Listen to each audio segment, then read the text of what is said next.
So unfortunately my favorite local cider mill was closed this year, but that wasn't going to stop me from enjoying one of my favorite fall treats. All this meant was that I was going to have to take matters into my own hands. So I've made a lot of donuts over the past few weeks, and I've finally come up with what I believe is the perfect apple cider donut. So let's get into it. If you're new here, my name is Charlie, and on this channel I explore the basic principles of cooking so that we can all become better home cooks. So let's make some donuts. And we're first going to combine all of the dry ingredients, starting with 315 grams or about 2.5 cups of all-purpose flour. And this will be enough for about 10 small to medium-sized donuts, so feel free to scale the recipe as you see fit. Now these are going to be cake donuts, meaning that their leavening won't come from yeast, but instead it will come from baking powder and baking soda. I did try yeasted donuts during my testing of this recipe, but I found that for the most classic apple cider donuts, they definitely need to be cake donuts.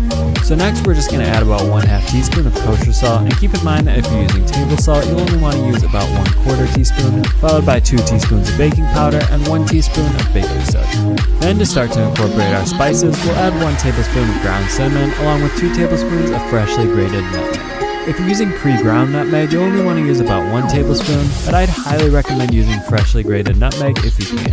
Whole nutmeg should be easy to find at your local grocery store, and the flavor difference is night and day compared to the pre-ground stuff. And the nutmeg is what gives these cake donuts their signature flavor, so it's especially important in this recipe to use the highest quality possible. So in this case, I'm just using my microplane to grate 1 whole nut of nutmeg, which will give me exactly the 2 tablespoons that I need. Then that's it for the dry ingredients, so just whisk those together until homogeneous, and set that bowl aside for the time being as we prepare our wet ingredients. Now for these, the first thing we're going to do is get out a large pan and melt 2.5 tablespoons of butter over medium-high heat. I'd also recommend browning the butter for the complex nutty flavor that it provides, but that step is technically optional. Either way, keep your pan on the heat and add 3/4 cup of fresh apple cider, which we're going to reduce in order to concentrate the apple flavor. Now I also like to add 1 cinnamon stick here, broken up into a few pieces, to infuse some extra cinnamon flavor into the cider. Then just let that cook down to about 1/4 cup, and at that point you should be left with a thin, syrupy liquid, which you want to transfer to a separate bowl. Then to that bowl, slowly whisk in 1/2 cup or about 121 grams of buttermilk, along with 1/2 tablespoon of vanilla extract. Then again, just set that bowl aside for now as we prepare the final ingredients. Now for this part, I'd highly recommend using a stand mixer if you have one, but as always, this can also be done by hand. But assuming you're using a stand mixer, beat 1 egg using the paddle attachment, and you may need to lift up the bowl like so if the paddle doesn't quite reach. Then add 125 grams or about 5/8 cup of granulated sugar, and continue to beat that mixture until it becomes aerated and turns a very light yellow color. Then go ahead and add your buttermilk and cider mixture and continue stirring until completely combined. Now finally it's time to add back the dry ingredients, so pour them in a little bit at a time, making sure that they're fully incorporated before each new addition.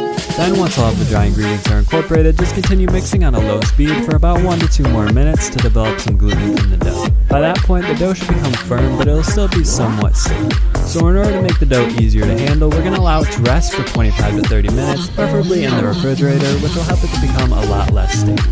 Now in the meantime, this is a good opportunity to prepare our cinnamon sugar topping, which we'll use to coat the donuts after we've fried them. So for this, just combine 1/2 cup or about 96 grams of sugar with 2 teaspoons of cinnamon, which is a 12-to-1 ratio. Now obviously I added a lot more than 2 teaspoons of cinnamon here, but in hindsight I realized that less is actually better because there's already plenty of cinnamon in the dough, and the excess cinnamon on the surface just tends to clump up and become soggy. So because of that, I'd recommend going with the 12-to-1 ratio.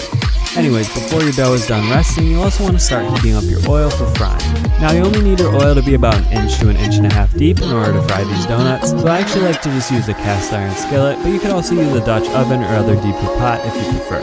And as always for frying, you'll want to use a neutral high smoke point oil, and personally I prefer to use peanut oil. So just slowly let that oil heat up to 350 degrees Fahrenheit, which is about 180 degrees Celsius.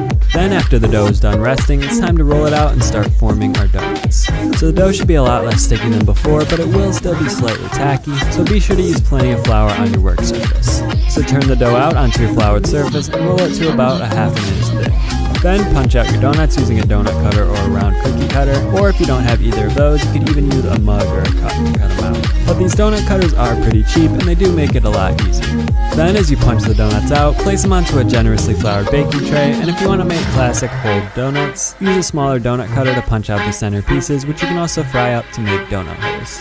So once that's all done and your oil is heated to around 350 degrees Fahrenheit, carefully drop in a few donuts at a time, being careful not to overcrowd the pot. They will sink at first, but then start to float after just a few seconds as they start to puff up a bit. So try to maintain your oil between 325 degrees and 350 degrees Fahrenheit throughout the entire process, and once the first side becomes a light golden brown color, which should only take about a minute, flip the donuts and continue frying until the second side is golden brown as well. And when they're finished frying, just transfer them to a wire rack to cool.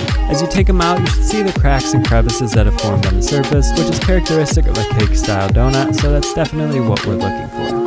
Now while the donuts are still slightly warm, toss them in your cinnamon sugar mixture, being sure to coat them completely. It's important to do this while the donuts are still warm because the sugar actually needs to melt a bit in order to stick properly. But you don't want to coat them right out of the fryer because that way you'll just end up with a soggy, clumpy coating, so make sure to at least let them cool slightly.